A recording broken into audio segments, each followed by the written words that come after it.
Hello everyone, welcome again. This is our lecture number 3 of chapter Arithmetic Progression. In this video we will study about properties of arithmetic progression. तो पहली property देखते हैं. If the same quantity be added or subtracted from all the terms of an AP, then resulting sequence or progression is also an AP. देखिए जैसे हमने example लिया हुआ है, आपको पता है term first A, second term A plus D, third term A plus D. तो ये आपको सीक्वेंस जो है ए पी में दिख रहा है. बोल क्या रहा है इस प्रॉपर्टी में कि अगर हम हर एक टर्म में, जैसे पहला मैंने क्या लिखा है, sequence obtained by adding k to each term of a given A P. तो टर्म फर्स्ट हमने क्या किया, हमने फर्स्ट टर्म में भी के ऐड किया, सेकेंड टर्म में भी हमने के ऐड किया, थर्ड टर्म में भी हमने के ऐड किया, और जो हमारा nth टर्म है इसमें भी हमने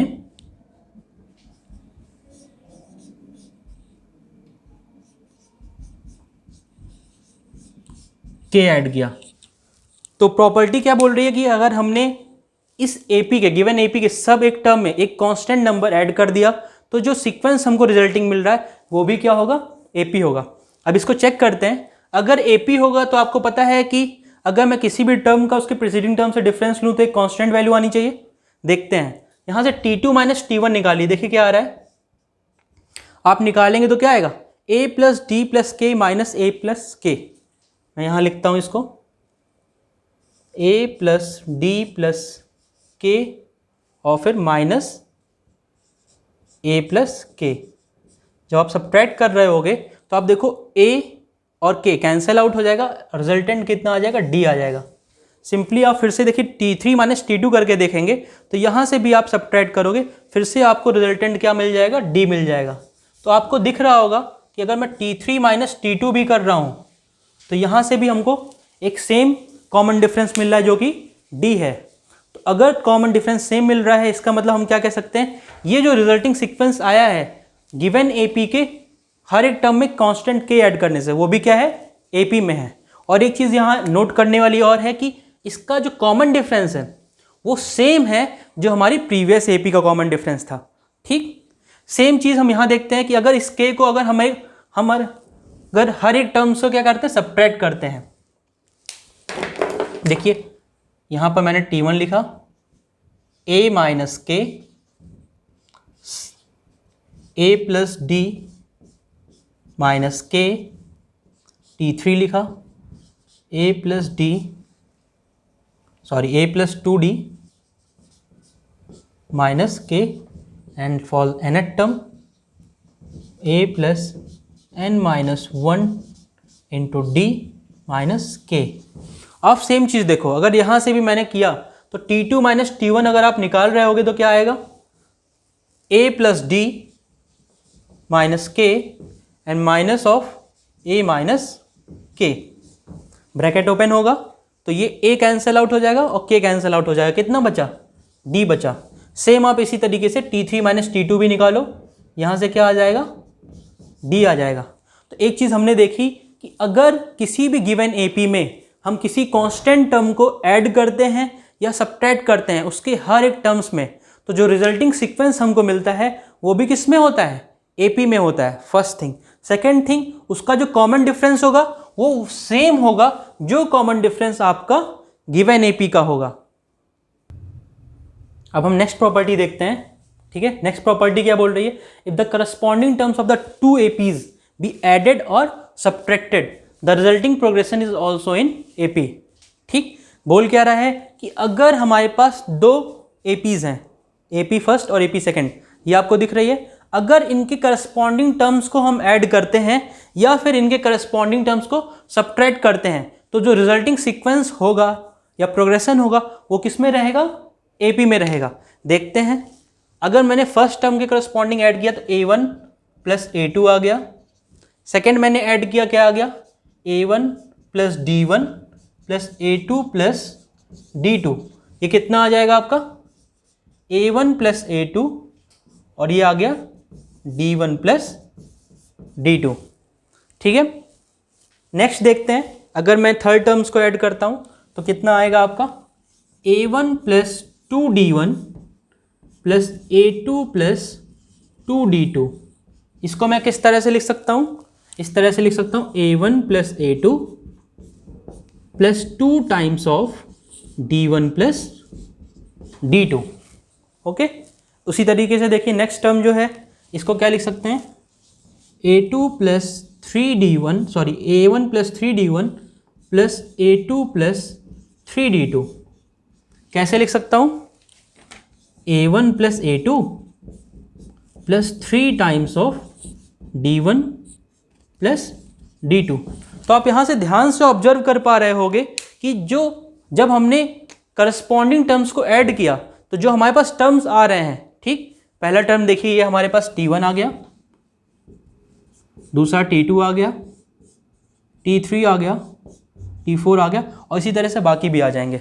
आप इनको तब ध्यान से ऑब्जर्व करोगे, a1 प्लस a2 सब में कांस्टेंट है, ठीक, a1 प्लस a2 हमारा फर्स्ट टर्म हो गया। सेकंड, इसके बाद देखिए d1 प्लस d2, यहाँ पर d1 प्लस d2 आया, सेकंड टर्म्स में 2 times of d1 plus d2 आया, और जो हमने फोर्थ टर्म लिखा है उसमें क्या लिखा है, 3 times of d1 plus d2। तो आपको देखने से पता चल रहा है, आप अगर t2 माइनस t1 भी निकालेंगे तो यहाँ से आपको क्या मिलेगा, अगर मैं यहाँ लिखता हूँ t2 माइनस t1, तो आप देखो सॉल्व करोगे तो आपको मिलेगा d1 प्लस d2 मिलेगा, और यही चीज़ आपको t3 माइनस t2 से भी मिलेगी और t4 माइनस t3 से भी मिलेगी। तो इससे हमें क्या समझ में आता है, हमें ये समझ में आता है कि अगर किसी दो एपीज के करस्पॉन्डिंग टर्म्स को हम ऐड करते हैं तो फिर जो रिजल्टिंग सीक्वेंस आता है वो भी एपी में रहता है। यहाँ लेकिन होता क्या है, उस एपी का जो कॉमन डिफरेंस होता है यहाँ पर चेंज हो जाएगा। क्या हो जाएगा, प्रीवियस वाली प्रॉपर्टी में देखा था कि कॉमन डिफरेंस सेम चेंज नहीं हो रहा था, यहाँ नया जो कॉमन डिफरेंस आ जाएगा वो क्या आ जाएगा, d1 प्लस d2 आ जाएगा। ठीक है, मतलब कि दोनों एपीज का कॉमन डिफरेंस ऐड हो जाएंगे। सेम चीज़ जो दूसरी बात बोली जा रही है कि अगर करस्पॉन्डिंग टर्म्स को सब्ट्रैक्ट किया जाएगा तो ये चीज़ आप खुद देख लीजिए कि क्या चीज़ें आ जाएंगी। अगर मैं इनको सब्ट्रैक्ट कर रहा हूँ तो आपका फर्स्ट टर्म जो आएगा मैं यहाँ लिख देता हूँ, ठीक, आप उसको देखे हो तो समझ गए होगे। t1 लिखना हो तो मुझे तो क्या लिखूंगा, a1 माइनस a2 लिखूंगा। t2 लिखना रहा होगा तो मैं क्या लिखूंगा, a1 माइनस a2 और प्लस d1 माइनस d2। मतलब अगर हम करस्पॉन्डिंग टर्म्स को सब्ट्रैक्ट करेंगे, आप इसको ट्राई करके देखिएगा, तो वहाँ पर जो कॉमन डिफरेंस आएगा, ठीक है, कब कॉमन डिफरेंस, मैं इसको रफ करके दिखाता हूँ आपको। अगर मैं इसकी बात करता हूँ, अगर मैं करस्पॉन्डिंग टर्म्स को सब्ट्रैक्ट करता हूँ, यहाँ से जो कॉमन डिफरेंस आएगा हमारा वो क्या आ जाएगा, d1 माइनस d2 आ जाएगा। ठीक है, ये जो दो अलग अलग एपीज थी इनका कॉमन डिफरेंस फिर फाइनली क्या आ जाएगा, d1 माइनस d2। कब, जब हमने करस्पॉन्डिंग टर्म्स को सब्ट्रैक्ट किया, और जब हमने करस्पॉन्डिंग टर्म्स को ऐड किया था उस समय जो एपी मिली थी उसका कॉमन डिफरेंस क्या था आपका, d1 प्लस d2। तो ये थी हमारी प्रॉपर्टी नंबर 2। अब नेक्स्ट प्रॉपर्टी देखते हैं। नेक्स्ट प्रॉपर्टी क्या बोल रही है, if all the terms of an AP be multiplied or divided by the same quantity the resulting progression is also an AP. देखिए हमारे पास एक एपी है, अगर हम लोग मल्टीप्लाई करते हैं, multiply by k in each term, क्या मिलेगा हमको, देखते हैं sequence, a into k comma a plus d into k comma a plus 2d into k comma a plus 3d into k and so on. ठीक, last term भी ऐसे हो जाएगा, k का मल्टीप्लिकेशन हो जाएगा। अभी देखिए, अब चेक करना है कि whether it is an AP और नॉट। तो देखिए, अगर मैं, ये हमारा टर्म फर्स्ट हो गया, ये हमारा टर्म सेकंड, टर्म थर्ड और ये फोर्थ टर्म। कैसे चेक करते थे, हमने देखा था ना लेक्चर में, लेक्चर 2 में, कि t2 माइनस t1 करेंगे, क्या आएगा हमारे पास, a प्लस डी इंटू के माइनस a इंटू के। आप सब्ट्रैक्ट करोगे तो कितना आ जाएगा, k इंटू डी आ जाएगा।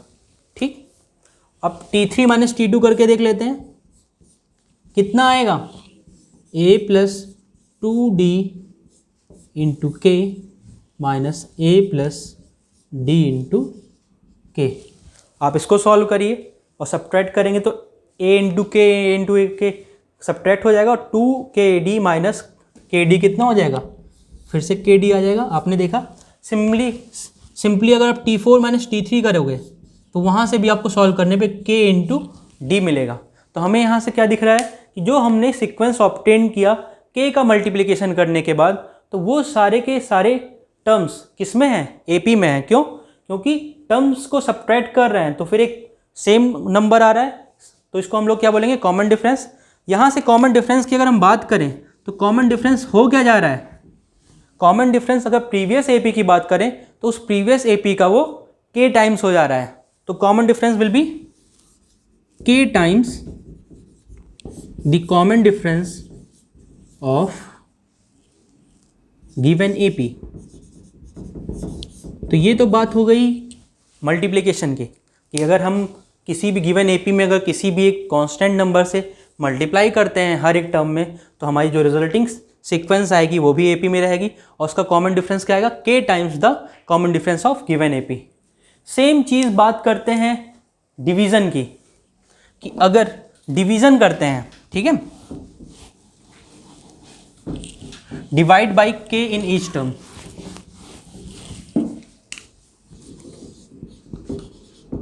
Divide by k in each term, क्या आएगा आपका, a by k comma a plus d by k comma a plus 2d by k comma a plus 3d by k and so on. अभी जब हम divide कर रहे हैं तो यहाँ पर एक कंडीशन रहेगी हमारी, क्या कंडीशन रहेगी, k should not equals to 0। ठीक, आपको पता है डिनोमिनेटर में कभी भी 0 नहीं होता है, वरना वो डिफाइंड नहीं होगा। तो k should not equals to 0 ये कंडीशन रहेगी। और यहाँ से भी जब हम वापस से T2 माइनस T1 करते हैं, क्या मिलेगा हमको, आप सॉल्व करके देखिएगा क्या मिलेगा, ये मिलेगा d बाई के। आप T3 माइनस T2 करके देखो तो क्या मिलेगा आपको, अगेन d बाई के मिलेगा। तो यहाँ से हम क्या कंक्लूजन निकाल सकते हैं कि अगर हमने किसी भी गिवन AP में k से डिवाइड किया सारे टर्म्स में, तो रिजल्टिंग सीक्वेंस भी किस में रहेगा, हमारा AP में रहेगा। और इसका कॉमन डिफरेंस क्या आ जाएगा, common difference will be 1 by k times the common difference of given AP। तो ये बात आपको समझ में आ रही हो, ये हमारी प्रॉपर्टी नंबर 3 है। अब एक इंपॉर्टेंट रिजल्ट देखते हैं, if A B C are in AP। ठीक, तो इससे कुछ रिलेशन बनता है कि नहीं देखते हैं। अगर A B C AP में है that means B minus A second term minus first term will be equals to third term minus second term that is C minus B। यहाँ से देखिए क्या मिलेगा हमें, अगर मैं B को RHS से LHS पे ले आऊँ तो 2B इक्वल्स टू मिलेगा हमें A plus C that is B equals to A plus C by 2। तो ये एक बहुत इंपॉर्टेंट रिजल्ट है कि अगर A B C AP में होंगे तो B equals to A plus C by 2। और यहाँ पर जो B है, इस B को हम लोग और क्या बोल सकते हैं, arithmetic mean, arithmetic mean of A and C। ये बहुत इंपॉर्टेंट रिजल्ट है। अब हम क्वेश्चन देखेंगे। ठीक, क्वेश्चन बोला the sum of 3 numbers in AP is 27 and the sum of their squares is 293, find the numbers. जब भी आपको इस तरह के क्वेश्चंस मिलेंगे तो यहाँ पर देखिए एक चीज़ समझ लेते हैं। ठीक, हमको 3 नंबर्स चूज करने हैं जो कि AP में है। हमारे पास तरीके बहुत अलग अलग हैं, A plus D, A plus 2D, इस तरीके से हम चूज़ कर सकते हैं। लेकिन देखिए जब इस तरीके से हम चूज़ करेंगे तो फिर हम वेरिएबल्स को एलिमिनेट नहीं कर पाएंगे। हमको कुछ इस तरह से टर्म्स को चूज़ करना है कि हम वेरिएबल्स को एलिमिनेट कर पाएँ। तो मैं आपको यहाँ पर ही बता दूंगा कि अगर आपको 3 टर्म्स चूज़ करने हो किसी AP में, या 4 टर्म्स चूज़ करने हो, या फिर 5 टर्म्स चूज़ करने हैं, तो किस तरीके से आप टर्म्स को चूज़ करेंगे। तो मैं पहले ये बता देता हूँ आपको, फिर इसके आगे इसका सोल्यूशन करेंगे हम। सपोज आपको 3 टर्म्स चूज़ करने हैं, 3 टर्म्स इन AP, तो आप इस तरह से चूज़ करेंगे A minus D comma A comma A plus D।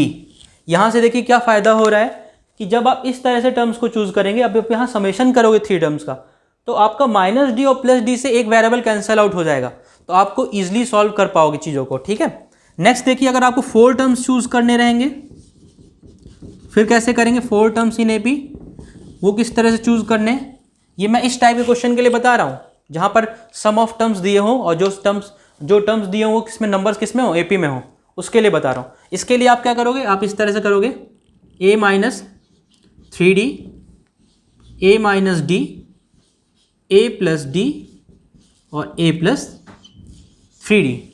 अगर आपको 4 टर्म्स चूज़ करने हैं तो आप इस तरह से चूज़ करेंगे। और यहाँ देखिए कॉमन डिफरेंस यहाँ पर तो d का है, फर्स्ट वाले में जो कॉमन डिफरेंस है आपका वो d का है, लेकिन सेकंड वाले को जब आप ऑब्जर्व करोगे तो यहाँ कॉमन डिफरेंस कितने का है, 2d का है। ठीक, वापस से अगर आप सम ऑफ 4 टर्म्स करोगे, माइनस 3d प्लस 3d से cancel out, minus D plus D से कैंसिल आउट होकर 0, और आपका समेशन 4a आ जाएगा। फिर से आपका एक वेरिएबल क्या हो गया, एलिमिनेट हो गया। और अगर आपको 5 टर्म्स चूज़ करने हो, 5 टर्म्स इन एपी इस तरह की प्रॉब्लम में, तो कैसे चूज़ करेंगे?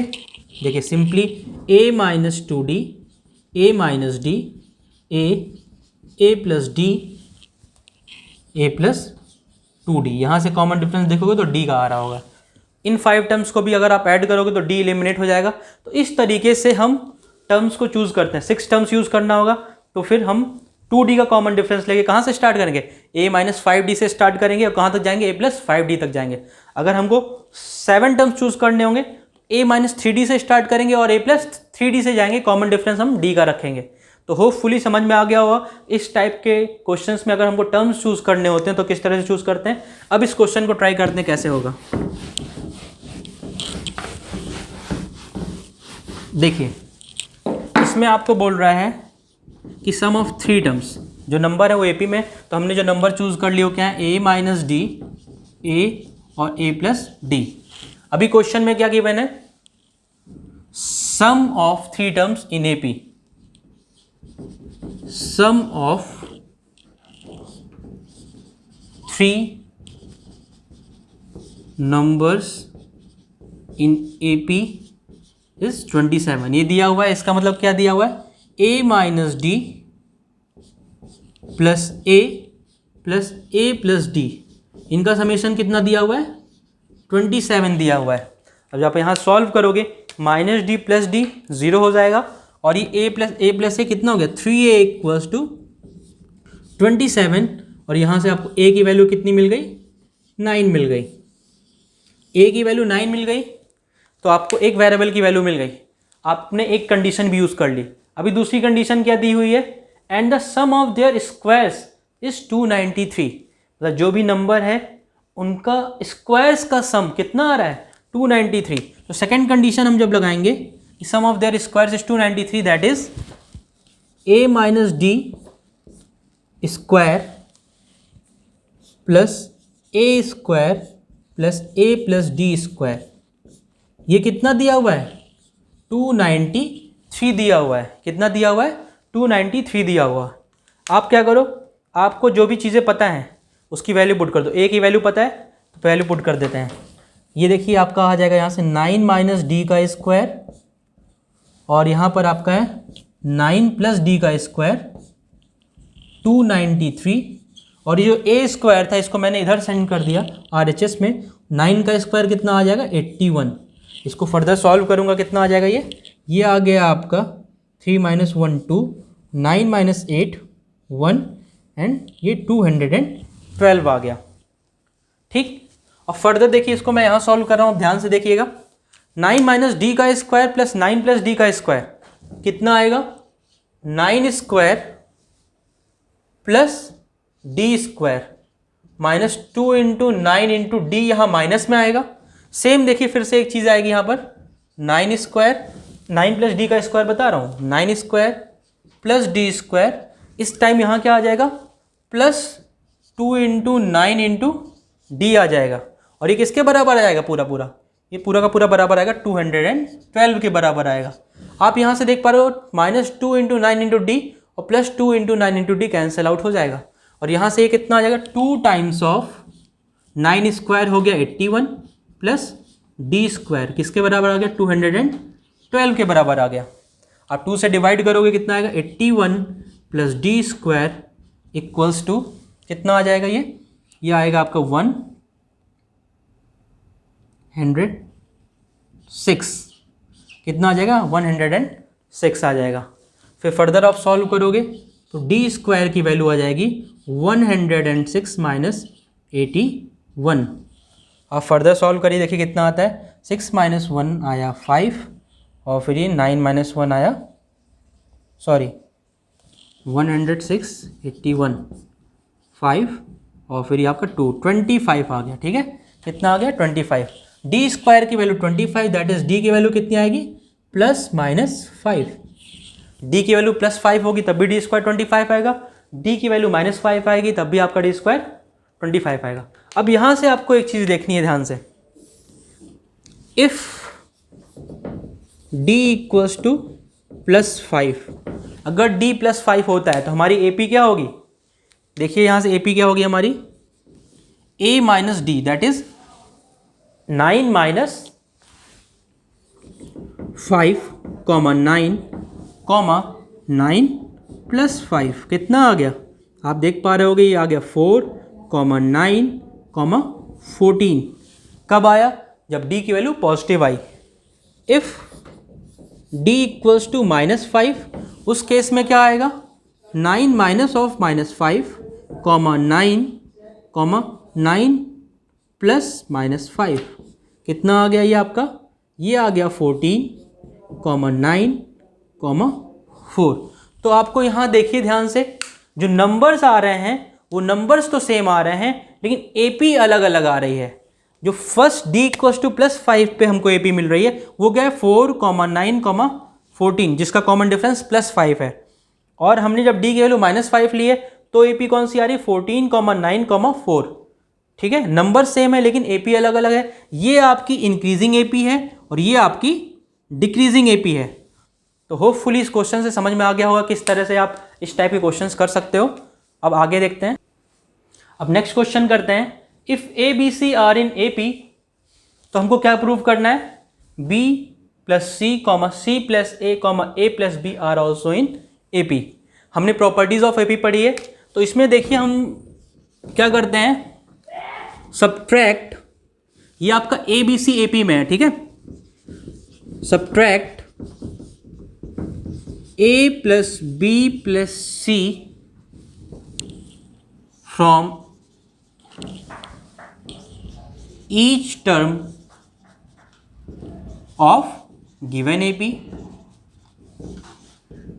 तो हमें पता है कि ऐसा करने पे ये कांस्टेंट नंबर है, अगर इसको सब्ट्रैक्ट करेंगे तो जो रिजल्टिंग सीक्वेंस मिलेगा वो भी किस में होगा, AP में होगा। क्या आ जाएगा, देखिए A minus A plus B plus c, B minus A plus B plus C comma C minus A plus B plus c. ठीक, तो ये भी AP में रहेगा, अभी हमने प्रॉपर्टी पढ़ी है। अच्छा, सॉल्व करने पे क्या आएगा, ये आएगा minus B plus C, A और माइनस A कैंसिल आउट हो जाएगा, कॉमा ये B और B कैंसिल आउट हो गया, कितना हो जाएगा, माइनस A प्लस सी, और इसमें कितना हो जाएगा, C और C कैंसिल आउट होगा, माइनस A प्लस बी। देखिए जो हमको प्रूव करना है थोड़ा बहुत दिख रहा है लेकिन निगेटिव में है। अभी क्या करेंगे, अभी हम नेक्स्ट प्रॉपर्टी AP की लगाएंगे कि मल्टीप्लाई बाई और डिवाइड बाई, 1 है तो 1 से मल्टीप्लाई करो या डिवाइड करो, multiply by k equals to -1 in each term of given AP। देखिए क्या आ जाएगा, -1 से मल्टीप्लाई करेंगे, पहला टर्म माइनस इंटू इतना, प्लस में आएगा B प्लस सी, ये भी आपका आ गया प्लस में, ये भी आपका आ गया प्लस में। तो प्रॉपर्टीज़ के अकॉर्डिंग ये भी क्या होगा, AP में, इज इन AP। क्या हमें यही प्रूव नहीं करना था, B plus C comma C plus A, मैंने A प्लस सी लिखा, यहाँ C प्लस A लिखा, दोनों एक ही बात है, comma A plus B are in AP। तो यहाँ से प्रूव हो गया।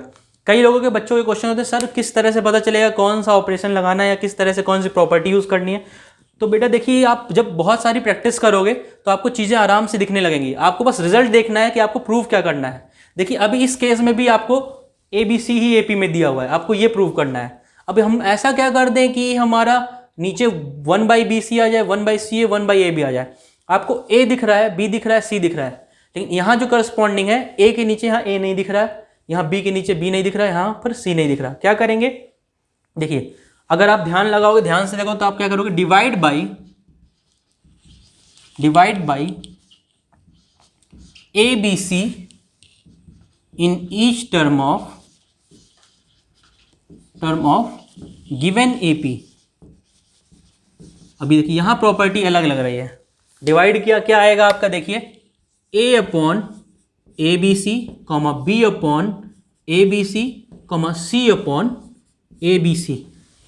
A और A कैंसिल आउट होगा, कितना आएगा 1/BC, 1/AC, 1/AB। क्या यही पूछा था कि नहीं पूछा था?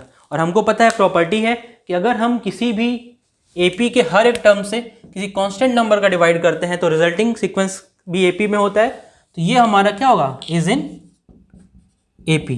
तो यहाँ से हमने ये भी प्रूव कर लिया। तो आपको ये क्वेश्चन भी अब समझ में आ रहा होगा कि किस तरह से हमने ये क्वेश्चन किया। ठीक है, चलिए तो आज के लेक्चर का लास्ट क्वेश्चन देखते हैं प्रॉपर्टीज ऑफ AP में। आपको दिया हुआ है ABC आर इन AP, तो हमको प्रूव करना है A³ + C³ + 6ABC = 8B³। आप देखो RHS को ऑब्जर्व करोगे तो यहाँ पर सिर्फ और सिर्फ B है, A और C नहीं है। तो हमें किसी तरीके से A और C को एलिमिनेट करना है। देखिए A, B, C जो लिखा हुआ है, इसको मैं क्या इस तरह से लिख सकता हूँ, मैंने आपको बताया था कि अगर ABC AP में है दैट मीन्स B = क्या होता है, A + C/2। और मैं इसको किस तरह से लिख सकता हूँ, A + C = 2 भी लिख सकता हूँ। तो ये चीज़ हमको याद रखनी है, ये चीज़ हमारी काफ़ी यूज़फुल रहेगी। अब देखिए इसको आगे, ये लिखा हुआ है A³ + C³। आपने फॉर्मूला पढ़ा होगा आइडेंटिटी x³ + y³। क्या हो जाएगा यहाँ से, A + C × A² + C² - AC, यही होता है ना, प्लस 6ABC। ये हमारा क्या है, LHS है, LHS को लेके चल रहा है। अब क्योंकि हमें A और C को एलिमिनेट करना है, क्यों, क्योंकि हमारे पास RHS में कहीं भी A और C नहीं आ रहा है। A + C की वैल्यू कितनी है, 2B है, तो यहाँ A + C की वैल्यू कितनी आ गई, यहाँ मैंने पुट कर दी 2B, वो जो हमारी इक्वेशन बनी उससे। फिर यहाँ वापस से देखिए क्या आ रहा है, A² + C² - AC + 6ABC।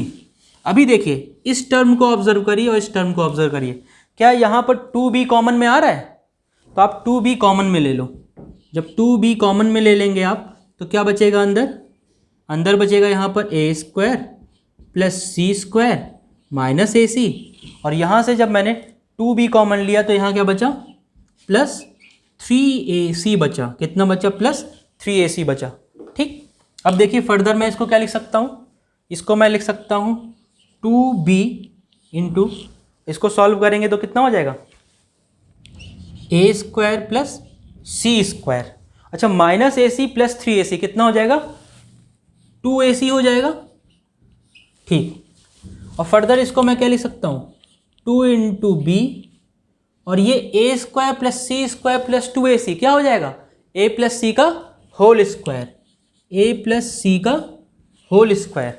Again देखिए क्योंकि हमें A और C को रिप्लेस करना है, A + C की वैल्यू क्या पुट कर दूंगा, 2B पुट कर दूंगा। क्या आ जाएगा, 2B × A + C का 2B का स्क्वायर पुट किया, कितना आ जाएगा, 2B × 2B² that is 4B² आएगा ये, और मल्टीप्लाई ओवर 2B से तो कितना आ जाएगा, ओवरऑल ये आ जाएगा 2 × B × 4B² that is 4 2 × 8B³। तो ये आपका जो LHS था किसके बराबर आ गया, RHS के बराबर आ गया। किसके बराबर आ गया, RHS के बराबर आ गया, हैंस प्रूव्ड हो गया। तो हमने देखा आज के लेक्चर में किस तरीके से हम प्रॉपर्टीज़ ऑफ AP पे अलग अलग टाइप्स के क्वेश्चन कर सकते हैं। आज के लेक्चर में अभी इतना ही है, इसके आगे का हम नेक्स्ट लेक्चर में देखेंगे। Thank you.